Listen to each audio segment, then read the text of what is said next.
I'm Senator Rosemary McAuliffe, the senator from the 1st District. I am chair of early learning and K-12 education, and I've served in the Senate for 18 years. We are at my home in Bothell, and today we'll take you on a tour of the 1st District. The 1st District is Bothell, Mountain Lake Terrace, Briar, Snohomish, and part of Lynwood. I'd like to show you today how we are moving forward. So let's go take a look. I'm proud to share my district with you.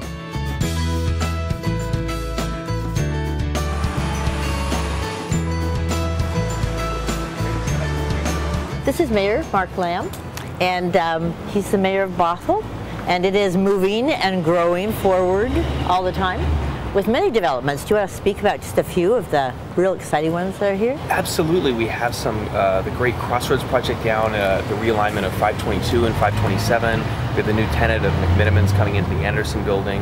We're going to be doing a boulevard on 527 to help integrate our historic Main Street that you see here and 527 and some of the projects we have there. One of the great things on Main Street is that we're going to keep the character, keep the many great business owners that we have here, and we're going to improve the parking and enable people to have other things like sidewalk cafes outside, and really just kind of give Main Street the attention and some of the money that it deserves for what it's been the heart of this community for so many years. The legislature was involved in this many years ago. When I brought Governor Booth Gardner to Main Street to meet all of the merchants and all of the restaurant people, and they decided they would put dollars in to upgrade Main Street with parking and new sidewalks, and with the city of Bothell we partnered, and what you see today is the result of that. Now it's time again for another revitalization, and we're glad to see that Mayor Lamb will be leading that.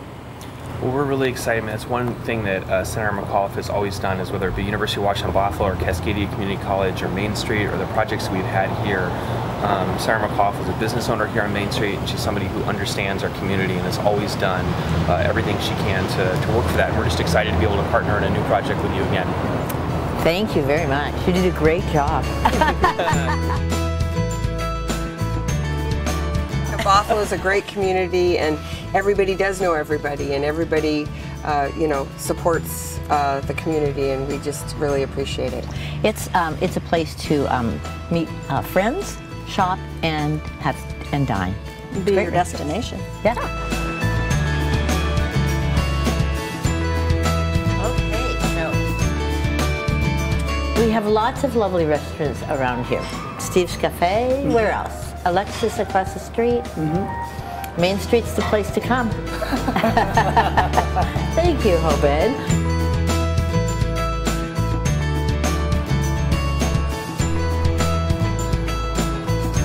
This is our park at Bothell Landing. The park has historic buildings here, wildlife, and behind us we have a bridge that is used for pedestrians to get to the other side of the river, and as well as our bicyclists. With our dollars from the legislature for our local improvement projects, this will become a larger park, and the road will move away from this park, and so it will expand a beautiful park for the community. And then the road will be 522, 527 will be readjusted and redone.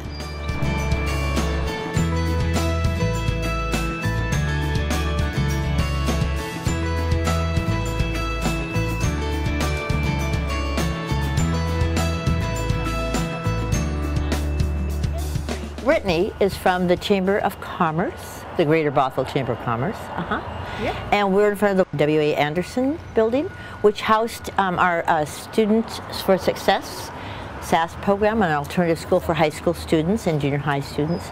And it's interesting because this building will become the home of the McMenamin Brothers Brew and Pub. Is that right? That's correct. And what else will be here, Brittany? As far as I know, they're going to be turning them to a hotel. There's going to be a theater, and the community is just absolutely thrilled to have them here. The council meeting was overwhelming support. All the chamber members that I've heard from, as well as our board of directors, is just really thrilled to have them here and to preserve this building and really get involved in the community.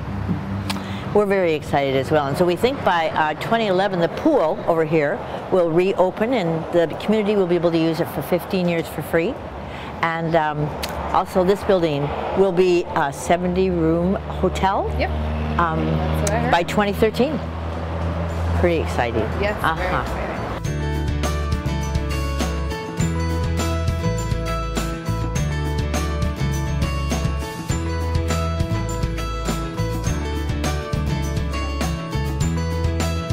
Well, let me tell you something.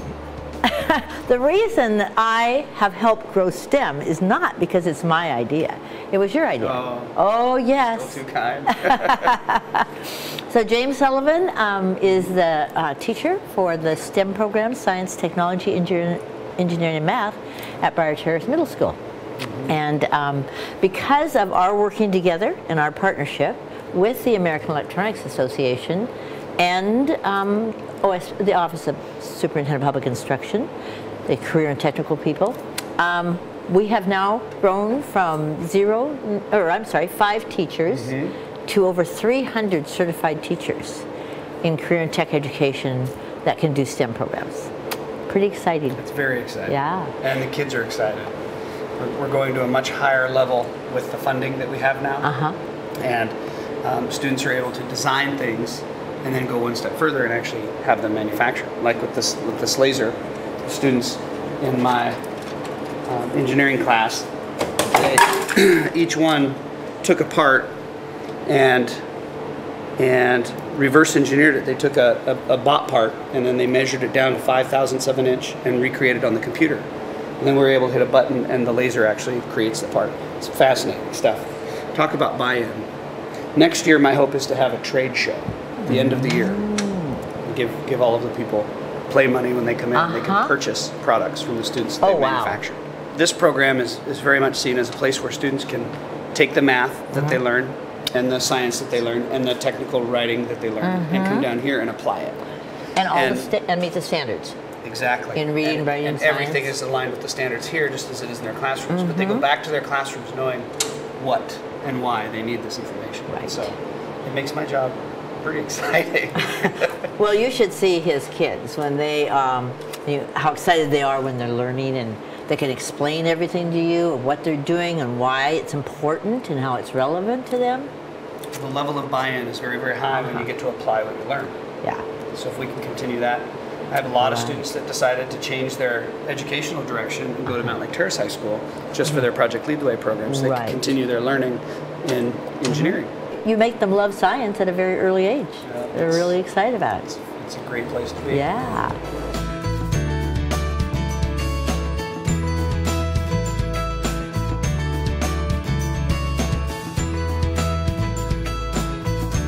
One of the most exciting things about Mountain Lake Terrace High School is it is part of the pathway for our students in science, technology, engineering, and math. As we created the middle school programs that we just visited with James Sullivan as a teacher, the students start in 7th grade and 8th and 9th grade and now continue at Mountain Lake Terrace High School with Project Lead the Way. And that is part of the state, again, and the legislature investing in certification of teachers to be able to teach these classes and the scholarships that we fund every summer. So we're growing the program at our middle schools, but we're also growing it at our high schools.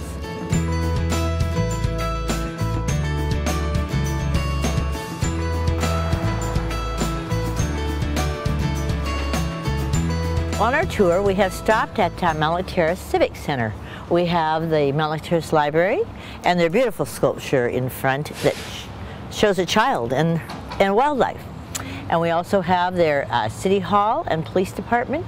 You can see that there's construction going on. The revitalization of downtown Mount Lake Terrace is beginning. The legislature has met many times to look to see what support we can give a city such as Mount Lake Terrace so that they can rebuild their town.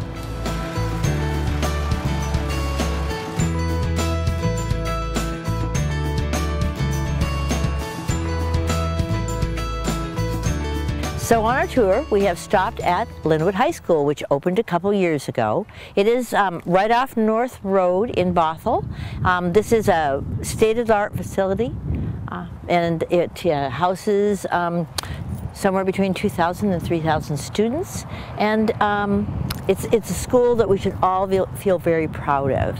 You know, the education system in Washington State does need to make sure that our high schools accommodate those occupations and careers of the future, where those jobs are for our students. And these state-of-the-art high schools with the technology, with the science, technology, engineering, math programs, these are the jobs of the future that our students will have the opportunity now to enter into.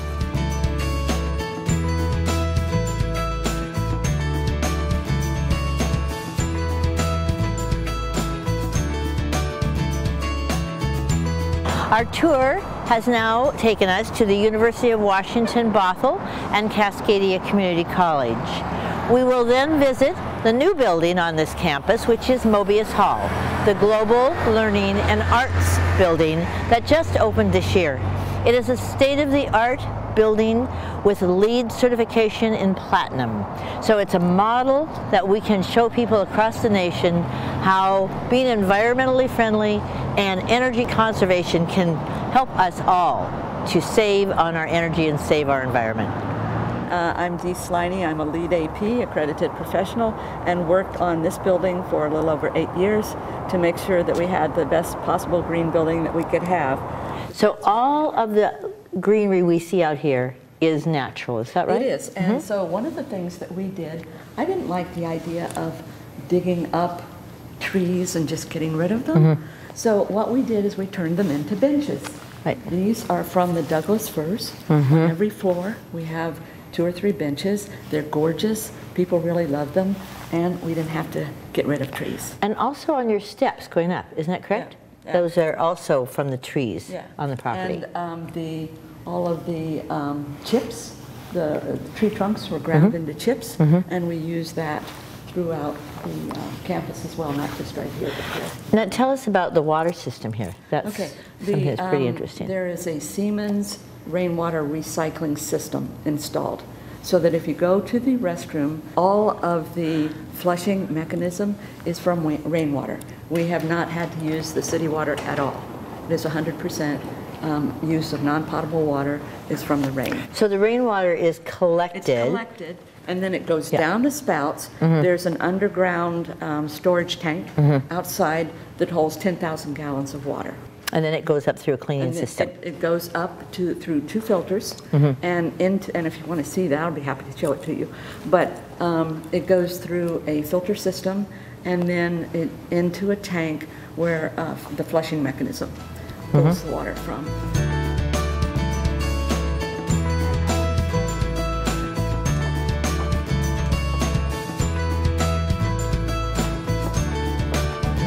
You had a vision, Right. and the legislature was able to provide the capital dollars for Mobius Hall. Yes, And absolutely. it is just a dream come true, but It also is. a model program for all other campuses to be able to I think come that's true. and see. And you know, there's a significant savings in the energy you're saving. Absolutely. In dollars, And and also for our environment. because of the way it was designed to save energy, I got a $95,000 grant from Puget Sound Energy. And that's been helpful in continuing the green effort and the green informatics to help people understand the different processes that have gone into this building. It is a nationwide model, I'm sure. I think it's great. Yeah. I love the idea that you get the natural light in and that you get to see the trees and the wetlands. And it's the art studio. That's what really it's all about.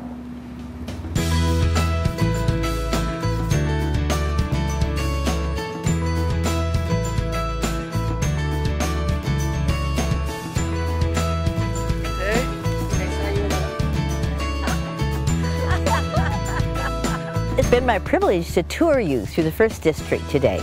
So I hope you've enjoyed it as much as I have. I'm very proud of my district and the people in it, and it's a privilege to serve them.